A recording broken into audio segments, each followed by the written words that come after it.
சோனா குருவி ஏதோ ஒரு ஃபங்க்ஷனுக்கு போகிறதுக்காக கொஞ்சம் பரபரப்பா கிளம்பிக்கிட்டு இருந்தது. அம்மா அம்மா நானும் உன் கூட வரேம்மா.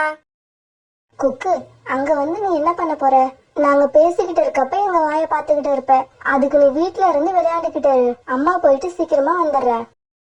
அம்மா நான் வீட்டுல இருக்க மாட்டேன், நானும் உன் கூட தான் வருவேன். இப்படி சொன்ன குக்கு அழ ஆரம்பிச்சிட்டான். அந்த காட்டுல உள்ள பாபா புறாவுக்கு நேத்துதான் கல்யாணம் ஆகியிருந்தது. அந்த பாபா புறாவோட மனைவி ரொம்ப அழகா இருக்குன்னு காடு புறா ஒரே பேச்சா இருந்தது. அதனால அந்த பெண் பறவைய பாக்கிறதுக்காகவே அந்த காட்டுல உள்ள பெண் பறவைங்க எல்லாம் ரொம்ப ஆர்வமா கிளம்பிக்கிட்டு இருந்தாங்க. குக்கு இப்படி அம்மா கிட்ட தன்னையும் பாபா புறா வீட்டுக்கு அழைச்சிட்டு போக சொல்லி பிடிவாத பிடிச்சுக்கிட்டு இருக்க, இப்ப கோரிக்காகவும் அதோட பையன் ஜக்கும் சோனா குருவி வீட்டுக்கு வந்தாங்க. சோனா, பாபா புறா வீட்டுக்கு போறதுக்கு நான் கிளம்பிட்டேன். நீ என்ன இன்னுமா ரெடி ஆகல? பாபா புறாவோட மனைவி ரொம்ப அழகா இருக்கலாம், சீக்கிரம் கிளம்பு. எனக்கு முதல்ல அவளை போய் பாத்துட்டு வந்தாதான் என்னால அடுத்த வேலையை பார்க்க முடியும். குக்கு, நானும் எங்க அம்மா கூட பாபா அங்கிள் வீட்டுக்கு போறேன். நீயும் தானே வார? அங்க நமக்கு நிறைய மிட்டாய் கிடைக்கும். அம்மா பாரு, கோரி ஆண்டி ஜக்குவையும் அழைச்சுக்கிட்டு போறாங்க. நீ ஏன் என்ன அழைச்சுக்கிட்டு போக மாட்டேங்கிற? என்ன சோனா இப்படி இருக்க? குழந்தைங்க அம்மா கூட வெளியில போகணும்னு ஆசைப்படதானே செய்யும். குக்குவையும் அழைச்சுக்கிட்டு வா. வீட்டுல தனியா இருந்து அவன் என்ன பண்ண போறான் பாவம். சரி சரி குக்கு, உன்னையும் அழைச்சுக்கிட்டு போறேன், சீக்கிரமா கிளம்பு. பிறகு சோனா குருவி, குக்கு, கோரிக்காகோ, ஜக்கு இப்படி 4 பேரும் பாபா புறா வீட்டை நோக்கி பறந்து போனாங்க. பாபா, காட்டுல எல்லாரும் சொன்னப்ப கூட நான் நம்பல. நேர்ல பார்த்ததுக்கு அப்புறம் தான் தெரியுது உன்னோட மனைவி எவ்வளவு அழகுன்னு. உனக்கு போய் இவ்வளவு அழகான மனைவி கிடைப்பான்னு நான் நினைக்கவே இல்ல பாபா. என்ன இப்படி பேசுறீங்க? என் கணவருக்கு என்ன குறைச்சல்? என் கணவர் அழகா தானே இருக்காரு. கோரி, எனக்கு நேத்து தான் கல்யாணம் ஆயிருக்கு. இன்னைக்கெல்லாம் சண்டை போடுற நாள் இல்ல, சந்தோஷமா இருக்க வேண்டிய நாள். அதனால தேவையில்லாதது எதையும் பேசாம நான் குடுக்கற மிட்டாய சாப்பிட்டுட்டு கிளம்புற வழிய பாரு. சோனா தங்கச்சி, நீயும் மிட்டாய் எடுத்துக்க. இந்த சமயத்துல விளையாண்டுகிட்டே கொஞ்ச தூரம் தள்ளி போன ஜக்கு அங்க இருந்து ஒரு தங்க நெக்லஸ பார்த்தான். அத பார்த்த உடனே அவனுக்கு எடுக்கணும் போல ஆசை வந்தது. இப்படி ஆசைப்பட்ட உடனே அந்த நெக்லஸ் எடுத்து தன்னோட ரக்கக்குள்ள ஒளிச்சு வச்சுக்கிட்டான். உங்க பேர் தான் சோனாவா? உங்களை பத்தி என்னோட கணவர் நிறைய சொல்லியிருக்காரு. நீங்க அவருக்கு நல்ல ஃப்ரெண்டுன்னு. உங்களை ஒரு நாள் பார்க்கணும்னு நினைச்சுக்கிட்டே இருந்தேன். நீங்க இன்னைக்கே எங்க வீட்டுக்கு வந்தது எனக்கு ரொம்ப சந்தோஷமா இருக்கு. இப்படி நெக்லஸ் எடுத்து தன்னோட ரக்கக்குள்ள ஒளிச்சு வச்ச ஜக்கு நெக்லஸ் காணா போனது யாராவது கண்டுபிடிச்சிருவாங்களோங்கிற பயத்துல சீக்கிரமா வீட்டுக்கு போகணும்னு நினைச்சான். அம்மா அம்மா, எனக்கு வயித்தெல்லாம் வலிக்குது, வா சீக்கிரம் வீட்டுக்கு போவோம். ஜக்கு, இதுக்குதான் உன்னை நான் அழைச்சிட்டு வர மாட்டேன்னு சொன்னேன். எங்கேயாவது வெளியில கிளம்புறப்ப அழுது அழுது கிளம்ப வேண்டியது. இப்படி கிளம்பி போக வேண்டிய இடத்துக்கு வந்த உடனே 10 நிமிஷம் கூட இருக்க விடாம வா வீட்டுக்கு போவோம், வா வீட்டுக்கு போவோம்னு கூப்பிட்டுக்கிட்டே இருக்க வேண்டியது. அம்மா, நீ இனிமே எங்க வெளியே போனாலும் நான் உன் கூட கிளம்பவே மாட்டேன். இப்ப மட்டும் என்ன தயவு செய்து வீட்டுக்கு அழைச்சுக்கிட்டு போயிடு. சோனா, நீ இருந்து பாத்துட்டு போ, நான் கிளம்புறேன். ஜக்குவ பாரு எப்படி தொல்லை பண்றான்னு. சரி சரி, நான் எனக்கு கொடுத்த மிட்டாயை வீட்டுல போய் சாப்பிட்டுக்கிறேன், கையோட எடுத்துக்கிட்டே போயிடுறேன். இப்படி சொன்ன கோரி அந்த மிட்டாயை எடுத்துக்கிட்டு ஜக்குவோட தன்னுடைய வீட்டை நோக்கி பறந்து போச்சு. பாபா அண்ணா, நாளைக்கு ராணிய கூட்டுக்கிட்டு என்னோட வீட்டுக்கு வந்துருங்க. நாளைக்கு உங்க 2 பேருக்கும் என் வீட்டுல விருந்து வைக்க போறேன், மறக்காம வந்துருங்க, நான் உங்களுக்காக காத்திருப்பேன். பிறகு இப்படி சொன்ன சோனா குருவி தன் பையன் குக்குவை கூட்டிட்டு தன்னோட வீட்டுக்கு பறந்து போச்சு. அம்மா அம்மா, இங்க பாத்தியா நான் கல்யாண வீட்டுல இருந்து என்ன எடுத்துக்கிட்டு வந்திருக்கேன்னு? இப்படி சொல்லிட்டு ஜக்கு எடுத்து கொடுத்த தங்க நெக்லஸ பார்த்த கோரிக்கு ரொம்ப அதிர்ச்சி ஆயிடுச்சு. ஜக்கு, இது என்ன உண்மையா? என்னோட கண்ணை என்னாலேயே நம்ப முடியலடா. நீ இந்த நெக்லஸ பாபா புறா வீட்ல இருந்து திருடிட்டு வந்திருப்பன்னு நான் நினைக்கவே இல்ல. ஜக்கு, இத நான் திருடிட்டு வந்திருந்தா கூட இந்நேரம் பதட்டத்துல தடுமாறி இருப்பேன். ஆனா நீ ரொம்ப அசால்ட்டா அடிச்சிட்டு வந்துட்ட. உன்னை நினைச்சா எனக்கு ரொம்ப பெருமையா இருக்குடா. கோரி, வெக்கப்பட்டு அவமானப்பட வேண்டிய விஷயத்துக்கெல்லாம் இப்படி பெருமைப்படுறியே, இது ரொம்ப கேவலமா இருக்கு. முதல்ல இந்த நெக்லஸை எடுத்துக்கிட்டு போய் பாபா வீட்டுல கொடுத்துட்டு என் பையன் விளையாட்டா தெரியாம எடுத்துக்கிட்டு வந்துட்டான்னு சொல்லிட்டு வா. ஓ, நான் பேசுறது உங்களுக்கு கேவலமா இருக்கா? உங்களுக்கு வயசு என்ன ஆகுது? நானும் கல்யாணம் ஆனதுல இருந்து உங்களுக்கு திருட கத்து கொடுத்துக்கிட்டே தான் இருக்கேன். இன்னும் நீங்க ஒரு திருட்ட கூட உருப்படியா செஞ்சதே இல்ல. ஆனா என் பையன் ஜக்கு அப்படி இல்ல. நான் அவனுக்கு சொல்லி கொடுக்கவே இல்ல. ஆனா அவன் நான் திருடுறத பார்த்து அவனே கத்துக்கிட்டான். அவனோட கண் பார்த்தா கை தன்னால வேலை செய்யுது. இப்படிப்பட்ட பிள்ளைய பெற்றதுக்காக ஒரு அம்மா பெருமைப்படாம வேற எதுக்கு பெருமைப்படணும்? கோரி, சொல்றத கேளு. அந்த ராணிபுரா கல்யாணம் ஆகி இப்பதான் நம்ம காட்டுக்கே வந்திருக்கு. முதல் நாள்லயே இப்படி அவங்க வீட்டுல நெக்லஸ் திருட்டு போனா நம்ம காட்டை பத்தி என்ன நினைக்கும்? அதுவும் இல்லாம ஜக்கு இந்த நெக்லஸ திருடின விஷயம் வெளியில தெரிஞ்சிச்சு, அதை விட நமக்கு வேற அசிங்கமே இல்ல. காலேஜி, நீங்க யார்கிட்டயும் சொல்லாம இருங்க, அதுவே போதும். நெக்லஸ் நம்ம கிட்ட இருக்கிற விஷயம் யாருக்குமே தெரியாது. அதுவும் இல்லாம என் பையன் திருடன திருட்டு இது. அந்த ஞாபகமா இத நானே வச்சுப்பேன். ஜக்கு, இத நீ திருடுனது எல்லாம் பெரிய விஷயம் இல்லடா. எனக்கே தெரியாம திருடுன பாரு, அங்கதான்டா நிக்கிற நீ. என்னங்க என்னங்க, இங்க வச்சிருந்த என்னோட தங்க நெக்லஸ் காணுங்க. அப்படியா? என்ன இது ஆச்சரியமா இருக்கு. நம்ம வீட்டுக்குள்ள இருந்த பொருள் வேற எங்க போயிடும்? என்னங்க, கோரிக்காவும் அதோட குழந்தை, சோனா குருவி அதோட குழந்தை, இவங்க 4 பேர் தான் நம்ம வீட்டுக்கு வந்தது. வேற யாருமே வரல. ஆமா ராணி, நீ சொல்றது உண்மைதான். இருந்தாலும் சோனா குருவி அப்படிப்பட்ட திருட்டு குருவி கிடையாது. ஆனா கோரிக்காக வந்த உடனே அவங்க பையனுக்கு பாத்ரூம் போதுன்னு அழைச்சிக்கிட்டு போயிட்டாங்களே, அவங்க மேல எப்படி சந்தேகப்பட முடியும்? எனக்கு என்னவோ சோனா குருவி மேலதாங்க சந்தேகமா இருக்கு. என்னங்க, அந்த நெக்லஸோட விலை ரொம்ப ரொம்ப அதிகம். எங்க அப்பா எனக்குன்னு முத செஞ்சு கொடுத்தது அது. பிறகு 2 பேரும் சோனா குருவி வீட்டுக்கு போய் வாசக்கதவை தட்டினாங்க. உள்ள வாங்க, வாசக்கதவு திறந்துதான் இருக்கு. சோனா குருவி இப்படி சொன்னதுக்கு அப்புறம் பாபா புறாவும் ராணிபுறாவும் சோனா குருவி வீட்டுக்குள்ள வந்தாங்க. சோனா, நீயும் கோரிக்காகவும் எங்க வீட்டுக்கு வந்ததுக்கு வராமலே இருந்திருக்கலாம். புறாண்ணா, என்ன நடந்துச்சு? ஏன் இப்படி எல்லாம் பேசுறீங்க? நீங்க வர்றதுக்கு முன்னாடி எங்க வீட்டுல இருந்த தங்க நெக்லஸ் நீங்க வந்துட்டு போனதுக்கு அப்புறம் காணோம். எங்க போயிருக்கோம் அது? உங்க 2 பேர்ல ஒருத்தர் தான் அந்த நெக்லஸ் எடுத்திருக்கணும். புறாண்ணா, உங்களுக்கு என்ன பத்தி தெரியாதா? அப்படியே உங்களுக்கு சந்தேகமா இருந்தா நீங்க தாராளமா என் வீட்டை சோதனை போட்டுக்கலாம். நீங்க நெக்லஸ் எங்க வச்சிருந்தீங்க அப்படிங்கறது எனக்கு தெரியாது. நான் அதை பார்க்கவும் இல்ல. அம்மா அம்மா, பாபா அங்கிள் வீட்ல நான் ஒரு விஷயத்த பார்த்தேன். நீங்க எல்லாம் ராணி ஆண்டி கூட பேசிக்கிட்டு இருக்கும்போது ஜக்கு அவங்க பின்னால போய் ஏதோ ஒரு பொருளை எடுத்து அவன் ரெக்கைக்குள்ள மறைச்சு வச்சான். அப்படியா? அப்ப குக்கு சொல்றது உண்மையாதான் இருக்கணும். திருட்டு வேலைய ஜக்குமும் அவங்க அம்மா கிட்ட இருந்து கத்துக்கிட்டான் போல இருக்கு. ராணி, சீக்கிரம் கிளம்பு, கோரிக்காக வீட்டுக்கு போவோம். சோனா, தயவு செய்து நீங்களே இங்க கூட வாங்க. என்னோட அப்பா ஞாபகமா என்கிட்ட இந்த நெக்லஸ் மட்டும் தான் இருந்தது. இப்ப அதுவும் காணாம போயிடுச்சு. தயவு செய்து என் கூட வந்து அதை எனக்கு எப்படியாவது கண்டுபிடிச்சு கொடுங்க. ராணி, நான் இப்போ உன் கூட வரேன். ஆனா ஒரு விஷயத்த நல்லா புரிஞ்சுக்க. நான் பிறந்ததுல இருந்து இப்ப வரைக்கும் ஒரு சின்ன திருட்ட கூட செஞ்சது கிடையாது. ஒரு பொய் கூட பேசினதும் கிடையாது. பிறகு சோனா குருவி அந்த 2 புறாக்கள் கூட கோரிக்காக வீட்டுக்கு போச்சு. இப்படி போன இவங்க கோரிக்காக வாச கதவை தட்டினாங்க. வந்துட்டாங்க. நெக்லஸ காணும்னு தெரிஞ்ச உடனே புறா வீட்டுல இருந்து எல்லாரும் வந்துட்டாங்க. இப்ப இந்த காட்டுல உள்ள எல்லா பறவைகள் முன்னாடியும் நாம அசிங்கப்பட போறோம். காலேஜி, நீங்க ஏன் டென்ஷனா வரீங்க? திருடு தெரிஞ்ச எங்களுக்கு அதுல இருந்து தப்பிக்க தெரியாதா? இப்ப பாருங்க இந்த கோரியோட ஐடியாவை. இப்படி சொன்ன கோரி ஜன்னல் வழியா ஜக்கு எடுத்துட்டு வந்த நெக்லஸ பக்கத்துல இருந்த புதருக்குள்ள போட்டது. இப்படி நெக்லஸ் புதருக்குள்ள போட்ட கோரி பிறகு வாச கதவை திறந்தது. என்ன சோனா, பொண்ணு மாப்பிளைய அழைச்சுக்கிட்டு நம்ம வீட்டுக்கு வந்திருக்க? நான் இன்னைக்கு இவங்களை விருந்துக்கு கூப்பிடவே இல்லையே. கோரி, நாங்க ஒன்னும் உன் வீட்டுக்கு விருந்து சாப்பிட வரல. நீங்க எல்லாம் வந்துட்டு போனதுக்கு அப்புறம் வீட்டுல ராணியோட தங்க நெக்லஸ காணோம். அத நீங்க எடுத்தீங்களான்னு கேக்குறதுக்காக தான் வந்தோம். ராணி, உனக்குதான் தெரியுமே, உங்க வீட்டுல ஒரு 10 நிமிஷம் கூட இந்த ஜக்கு என்ன இருக்க விடல. நான் எப்படி அந்த நெக்லஸ எடுத்திருக்க முடியும்னு நீங்க நினைக்கிறீங்க? அப்படியே உங்களுக்கு சந்தேகம் வந்தா என் வீட்டை தாராளமா செக் பண்ணி பாத்துக்கோங்க. கோரிக்காக இப்படி சொன்னதும் புறா, ராணிபுறா, சோனா இவங்க 3 பேருமே கோரிக்காவ வீட்டை நல்லா செக் பண்ணி பார்த்தாங்க. ஆனா எங்கேயுமே நெக்லஸ் கிடைக்கல.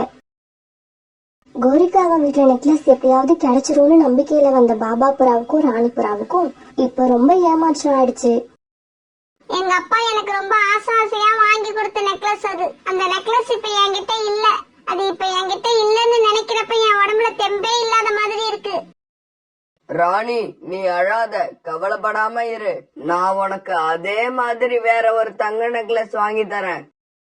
நீங்க எனக்கு 1000 நெக்லஸ் வாங்கி தரலாம். இருந்தாலும் அது அந்த நெக்லஸ் மாதிரி ஆகாது. அந்த நெக்லஸ் வாங்க எங்க அப்பா எவ்வளவு கஷ்டப்பட்டாருன்னு எனக்கு தான் தெரியும். பரவாயில்ல விடுங்க, போனது போயிடுச்சு. ஆனா அந்த நெக்லஸ் எடுத்தவங்க அதை வச்சு சந்தோஷமா இருக்கலாம்னு மட்டும் நினைக்க கூடாது. என்னோட நெக்லஸ் திருடுறதுக்கான தண்டனையை அவங்க சத்தியமா அனுபவிச்சே ஆகணும். ராணி புறா அழுதுகிட்டே இப்படி சொல்ல, பிறகு சோனா குருவி 2 புறாக்கள் இப்படி எல்லாருமே கோரிக்காக வீட்டை விட்டு கிளம்பி போனாங்க. கோரி, அந்த ராணி புறா எப்படி சாபம் விட்டுட்டு போகுது பாத்தியா? அந்த புறாவோட வயிற்றுச்சல் நம்மள நல்லா இருக்க விடாது. காலுஜி, இந்த மாதிரி பல பேரோட வயிற்றுச்சலை பார்த்தவனா? யாரோட வயிற்றுச்சலை என்ன ஒண்ணும் பண்ணாது. இப்படியே சில நாட்கள் நகர்ந்துச்சு. ஜக்கு, நீ இந்த நெக்லஸ் எடுத்துக்கிட்டு நதிக்கரைக்கு வா. நதிக்கரைக்கு போய் அம்மா இந்த நெக்லஸ போட்டு நதியில அழகு பார்க்கணும். அம்மா அம்மா, நீங்க இந்த நெக்லஸ போட்டுக்கிட்டீங்கன்னா ரொம்ப அழகா இருப்பீங்க. இந்த நெக்லஸ் உங்ககிட்ட தான் இருக்குன்னு யாராவது பாத்துட்டாங்கன்னு வச்சுக்கோங்க, அம்மாவும் பிள்ளையும் அப்புறம் உள்ளதான் இருப்பீங்க. யாராவது பார்த்தாதானே? இத திருடுறப்ப எவ்வளவு ஜாக்கிரதையா இருந்தோமோ அதை விட ஜாக்கிரதையா இந்த நெக்லஸ யாரும் பார்க்காம பாத்துப்போம். இப்படி சொன்ன கோரி ஜக்குவை அழைச்சுக்கிட்டு நதிக்கரைக்கு போச்சு. நான் இந்த நெக்லஸ போட்டுக்கிட்டு நதியில அழகு பாக்குறேன். நீ அது வரைக்கும் யாராவது வராங்களான்னு சுத்தியும் முத்தியும் பார்த்துக்கிட்டே இரு. இப்படி சொன்ன கோரி அந்த நெக்லஸ போட்டுக்கிட்டு நதியில தன்னுடைய அழக பாத்துக்கிட்டு இருந்தது.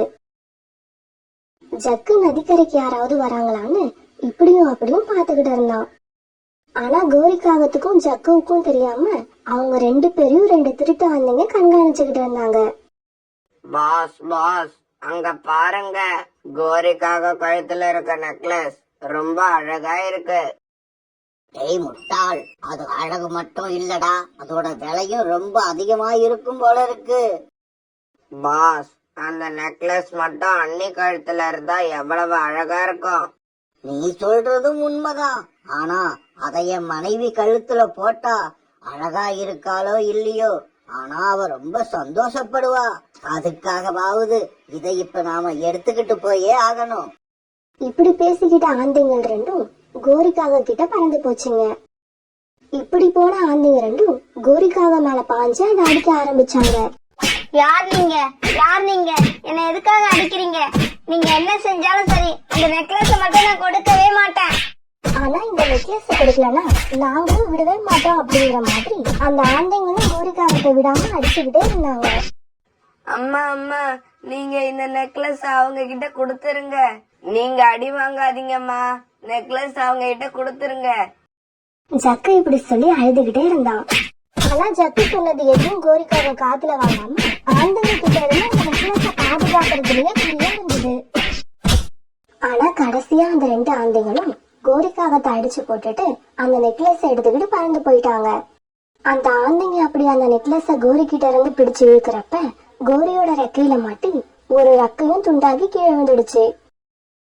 அம்மா அம்மா, நான் தான் அப்பவே சொன்னலம்மா அந்த நெக்லஸ கொடுத்துருங்கன்னு. இப்ப பாருங்கம்மா, உங்க ரெக்கை ஒண்ணு துண்டாகி கீழே விழுந்து கிடக்கு. கோரியால எதுவுமே பேச முடியாம அழுதுகிட்டே இருந்தது. விஷயத்தை கேள்விப்பட்ட காலுக்காகவும் அங்க வந்துச்சு. அப்பா அப்பா, 2 ஆந்தைகள் வந்து அம்மாவோட ரெக்கைய பிச்சு போட்டுட்டு நெக்லஸ் எடுத்துக்கிட்டு போயிட்டாங்க. ஜக்கு, உங்க அம்மாவோட ரெக்கை இப்படி துண்டாக்கி கிடக்கிறதுக்கு காரணம் அந்த 2 ஆந்தைங்களும் கிடையாது, நீயும் புறாவோட வீட்டுல இருந்து நீ திருடிக்கிட்டு வந்த அந்த தங்க நெக்லஸும் தான் காரணம். இத கேட்ட ஜக்குவுக்கு தான் செஞ்ச பெரிய தவறு அப்பதான் புரிஞ்சது.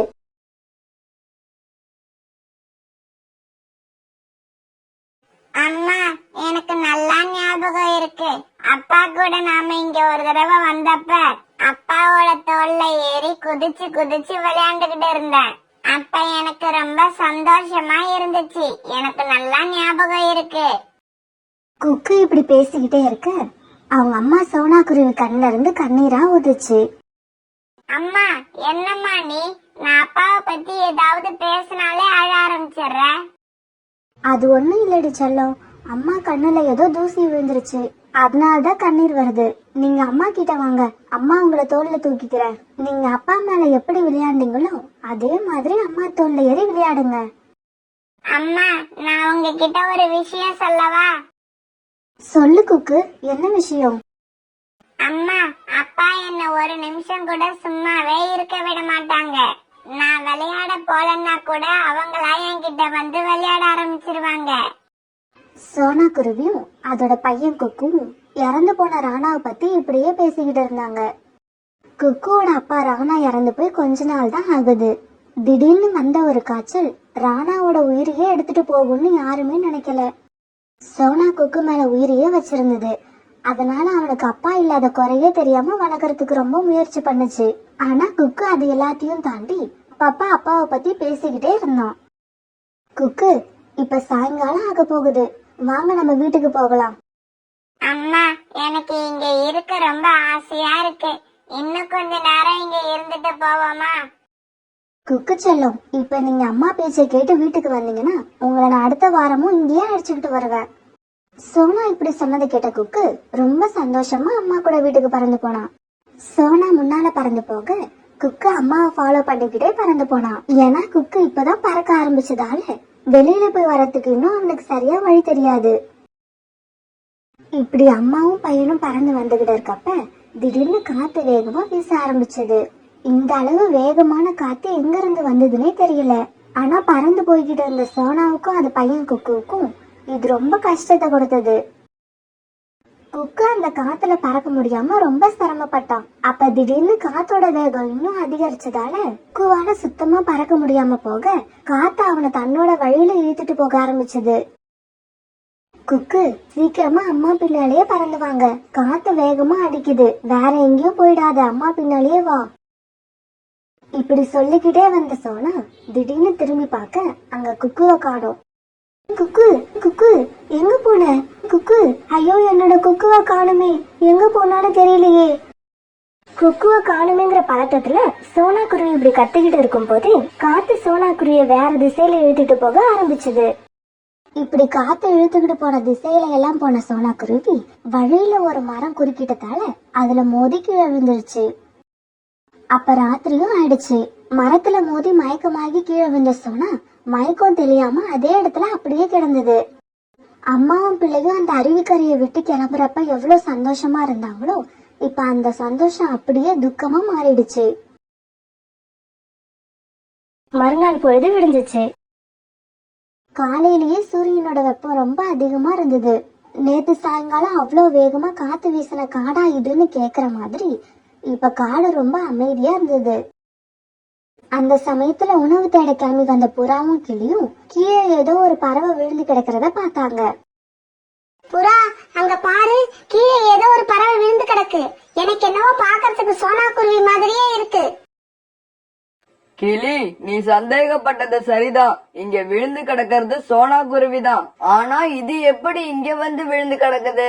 எனக்கு ஒரே குழப்பமா இருக்கு. அப்புறம் குக்கு இல்லாம சோனாவும் எங்கேயும் வெளியே கிளம்பாது.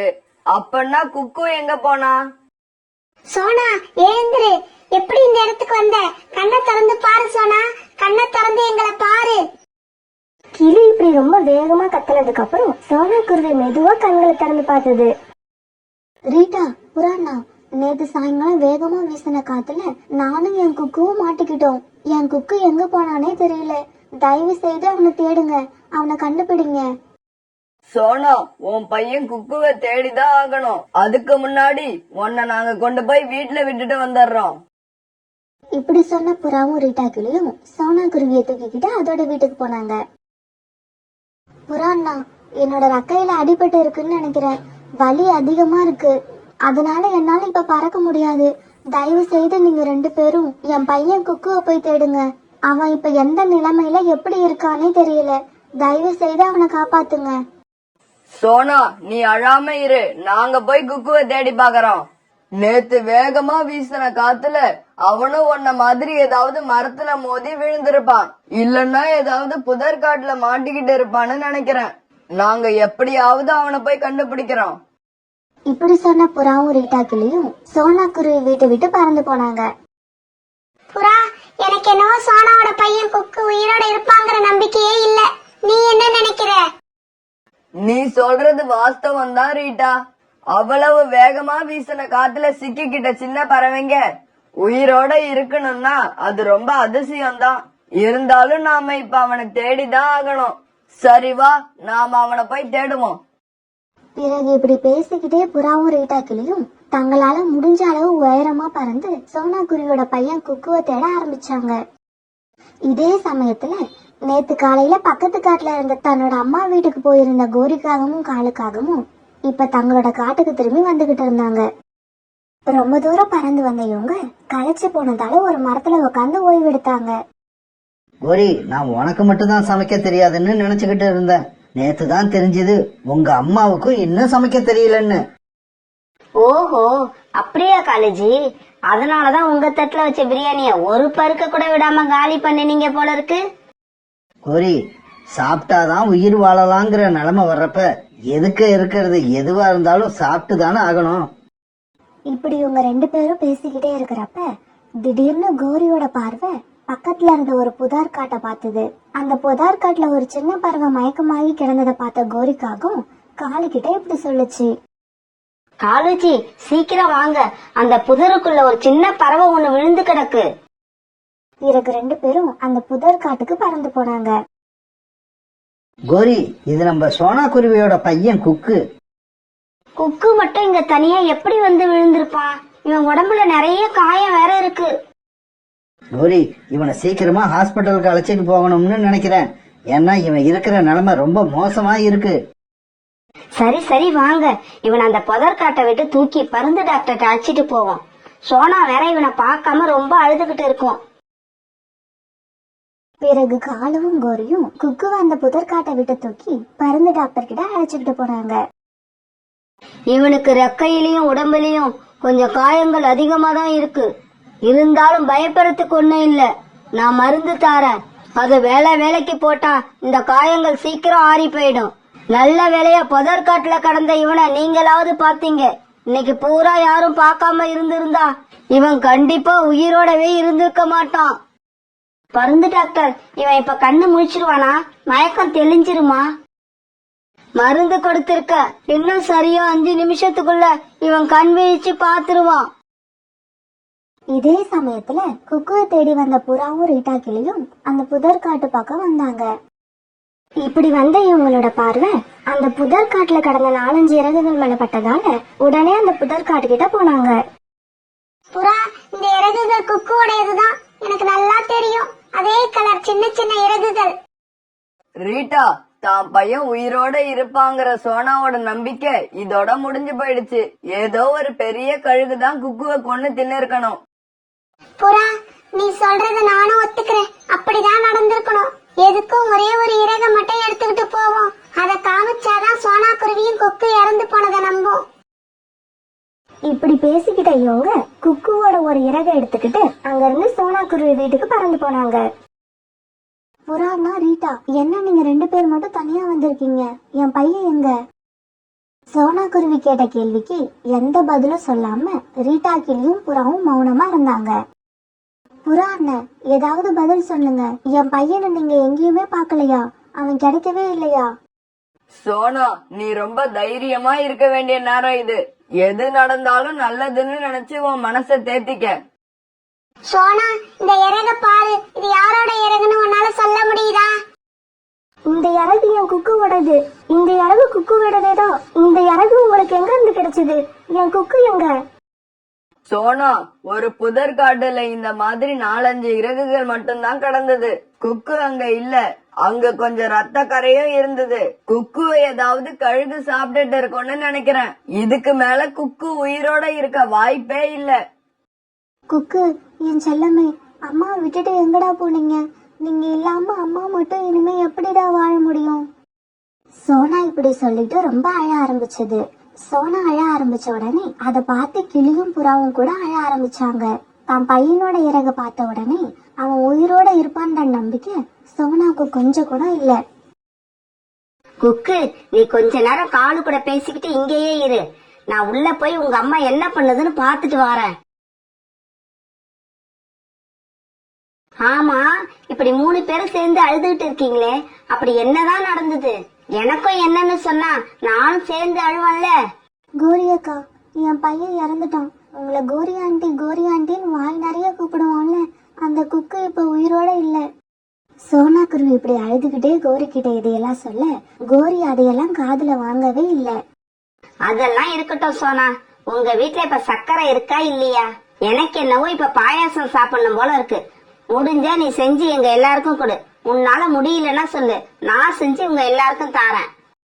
கோரி, இப்படி எல்லாம் பேச உனக்கு வெக்கமா இல்ல? கொஞ்சம் கூட மனசாட்சியே இல்லாத பிறவியா இருக்கியே. ஏய் அழுக்கு புறா, பாயாசம் சாப்பிட மனசாட்சி வேணும்னு எனக்கு இது வரைக்கும் தெரியாது. இப்ப நீ சொல்லிதான் தெரியும். சோனா, பாயாசம் சாப்பிடணுங்கிற என்னோட ஆசைய புறாவால தான் புரிஞ்சிக்க முடியல. உன்னால கூடவா புரிஞ்சிக்க முடியல? கோரி அக்கா, என் பையன் இறந்துட்டான்னு சொல்றேன், அத காதுல வாங்காம பாயாசத்தை பத்தியே பேசிக்கிட்டு இருக்கீங்களே. இப்படி எல்லாம் இருக்க உங்களால மட்டும்தான் முடியும். என்னால மட்டும் இல்ல சோனா, காலுவாலையும் முடியும். காலுஜி, ஒரு நிமிஷம் உள்ள வாங்க. இங்க நமக்கு யாருமே பாயாசம் வச்சு கொடுக்க மாட்டேங்கிறாங்க. கோரி இப்படி கூப்பிட்ட உடனே காலுக்காக குக்குவை அழைச்சுக்கிட்டு சோனா வீட்டுக்குள்ள போச்சு. குக்கு உயிரோட இருக்கிறத சோனா, புறா, கிளி யாராலையுமே நம்ப முடியல. குக்கு இறந்துட்டான்னு நினைச்சு இது வரைக்கும் அழுதுகிட்டு இருந்த சோனா குருவி இப்ப குக்குவை பார்த்த உடனே அள்ளி அணைச்சுக்கிட்டு ஆனந்த கண்ணீர் விட ஆரம்பிச்சது. குக்கு, என்னோட மகனே, வந்துட்டியாடா செல்லும். என் கண்ணு என்னாலேயே நம்ப முடியல. அம்மா கொஞ்ச நேரத்துல உன்னை பத்தி தப்பு தப்பா என்னென்னமோ நினைச்சிட்டேன் தெரியுமா? அம்மா, நான் நல்லா இருக்கம்மா. என்ன நினைச்சு அழாதீங்கம்மா. புதற்காட்டுல மயக்கமா கடந்த என்ன கோரி ஆண்டியும் காலு அங்கிளும் தான் மருந்து டாக்டர்கிட்ட அழைச்சுக்கிட்டு போய் மருந்து வாங்கி கொடுத்து சரி பண்ணிருக்காங்க. சோனா, முன்னாடிதான் குக்கு இறந்துட்டான்னு நினைச்சு அழுதுகிட்டு இருந்த, அதுல ஒரு அர்த்தம் இருக்கு. இப்பதான் அவனை நாங்க உயிரோட கொண்டு வந்துட்டோமே, இன்னும் ஏன் அழுதுகிட்டு இருக்க? எனக்கு இப்ப இந்த வீட்டுல பாயாசம் கிடைக்குமா கிடைக்காதா, அத சொல்லுங்க முதல்ல. பாயாசமா? பாயாசம் எனக்கும் வேணும், நானும் நிறைய சாப்பிடுவேன். கோரி அக்கா, நீங்களும் கால அண்ணனும் செஞ்ச உதவிக்கு நான் எப்படி நன்றி சொல்ல போறேனே தெரியல. என்னோட உயிரையே கொடுத்தா கூட நீங்க செஞ்ச உதவிக்கு ஈடாகாது. சோனா, நீ இப்படி நன்றின்னு வாயால சொல்லி எங்களை அனுப்பிடுவேன்னு தெரிஞ்சுதான் நான் உன்னை ஆரம்பத்திலேயே பாயாசம் கேட்டேன். இப்பவும் சொல்றேன், எனக்கு உன்னுடைய நன்றி எல்லாம் வேண்டாம். எனக்கும் காலுக்கும் பாயாசம் தான் வேணும். கோரி பிடிவாதமா இப்படி சொல்ல அங்க இருந்த எல்லாருமே இதை கேட்டுட்டு ரொம்ப ஆனந்தமா சிரிச்சாங்க.